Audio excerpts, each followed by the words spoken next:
अब देखो, ईरान ने अपनी सेना तैयार कर ली है। आईआरजीसी पूरी तरीके से अलर्ट हो चुका है और इजराइल पर कभी भी हमला हो सकता है।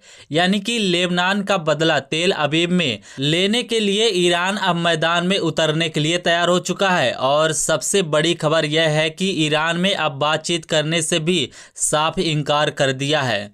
दोस्तों, 8 अप्रैल को जो सीज फायर हुआ था, अब वह 10 अप्रैल को इस्लामाबाद में जो अमेरिका और ईरान की आमने सामने बैठक होनी थी, ईरान ने साफ साफ कह दिया कि हम उस पर शामिल नहीं होना चाहते। ईरान के राष्ट्रपति मसूद पेजेशकियन का ट्वीट भी आ चुका है, जिसमें उन्होंने लिखा है कि हमारे हाथ इस वक्त ट्रिगर पर हैं और इस बार इजराइल और अमेरिका का ऐसा जवाब मिलेगा जो हमेशा वह याद रखेंगे।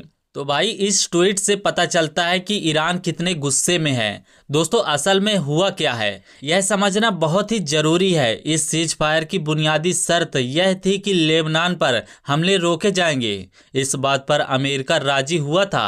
पाकिस्तान के प्रधानमंत्री ने सीज फायर का बयान भी दिया था, उसमें भी यही कहा गया था। लेकिन सीज फायर होने के चंद घंटों बाद ही इजराइल ने इसे तोड़ दिया और लेबनान पर लगातार बमबारी जारी रखी है। दोस्तों, सिर्फ 10 मिनट में 100 से ज्यादा हमले कर डाले हैं।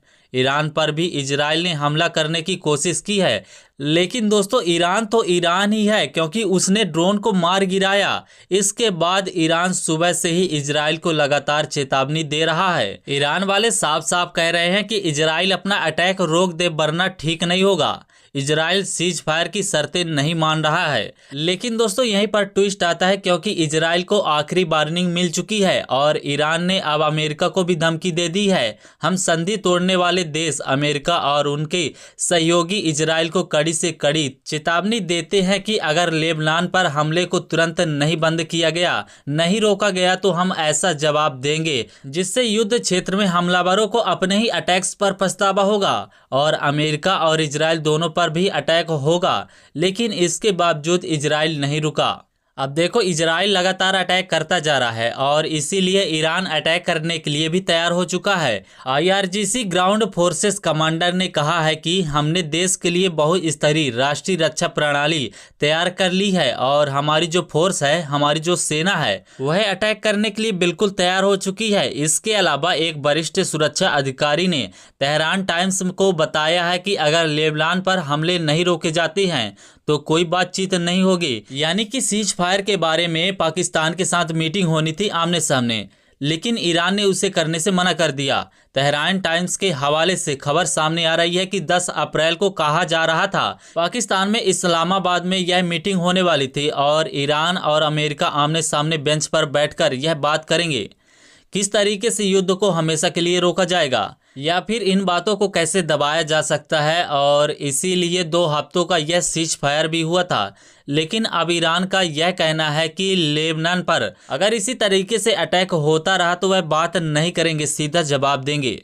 दोस्तों, इसके अलावा ईरान के राष्ट्रपति जो मसूद पेजेशकियन है, उन्होंने पोस्ट किया है सोशल मीडिया पर, जिसमें उन्होंने लिखा है कि ज़ायोनी सत्ता पर लेबनान पर बार बार की गई आक्रामकता प्रारंभिक युद्ध की विराम समझौते का उल्लंघन है। और दोस्तों, ईरान ने साफ साफ कह दिया कि मेरे दुश्मन धोखे में नहीं रहेंगे, यह उनके लिए खतरनाक संकेत हो सकता है। और ईरान ने यह भी कह दिया कि हमारा जो हाथ है ट्रिगर पर रखा हुआ है। ईरान अपने लेबनान भाइयों और बहनों को कभी नहीं छोड़ेगा।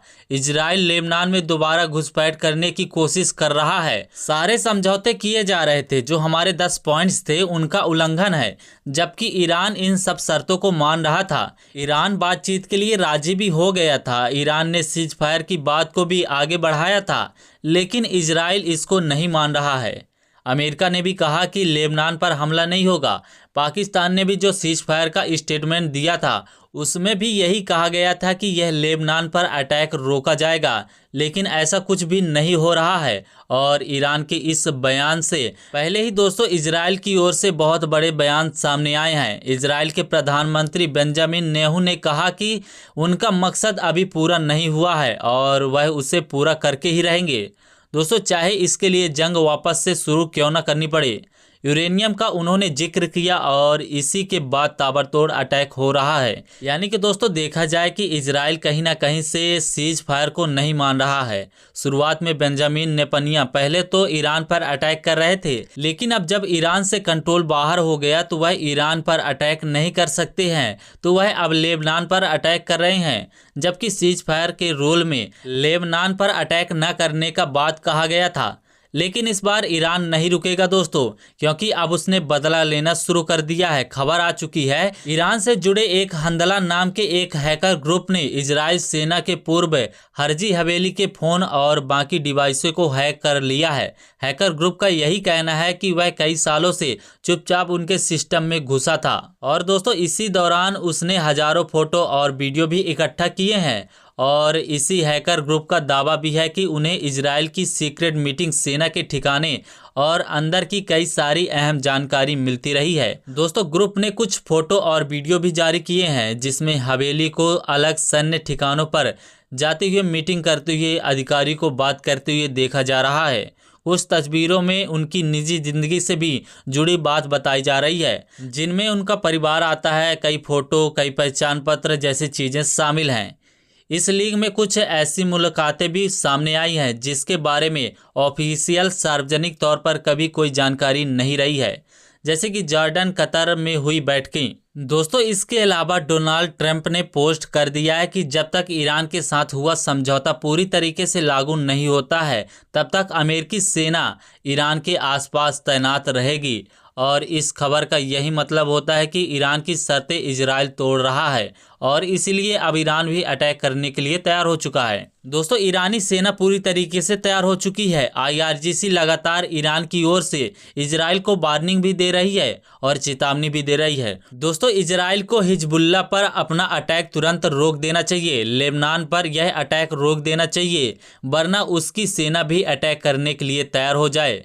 और यह सुबह सुबह यह कह दिया गया कि हिजबुल्लाह पर अटैक, लेबनान पर अटैक और ईरान पर भी अटैक माना जाएगा। यानी कि दोस्तों जो सीज फायर कल हुआ था वह एक ही दिन में टूटता हुआ जा रहा है, क्योंकि इजराइल अटैक करने के लिए रुक ही नहीं रहा है और अब ईरान ने भी अटैक करने की तैयारी शुरू कर चुका है। फिलहाल दोस्तों इस खबर में बस इतना ही। दोस्तों मैं हूं आपका दोस्त ऋषि और आप देख रहे हैं RP न्यूज। दोस्तों वीडियो अच्छा लगा तो वीडियो को लाइक करिए, शेयर करिए और चैनल पर नए हैं तो चैनल को सब्सक्राइब कर लीजिए। मिलते हैं किसी नेक्स्ट वीडियो पर, तब तक के लिए जय हिंद, वंदे मातरम।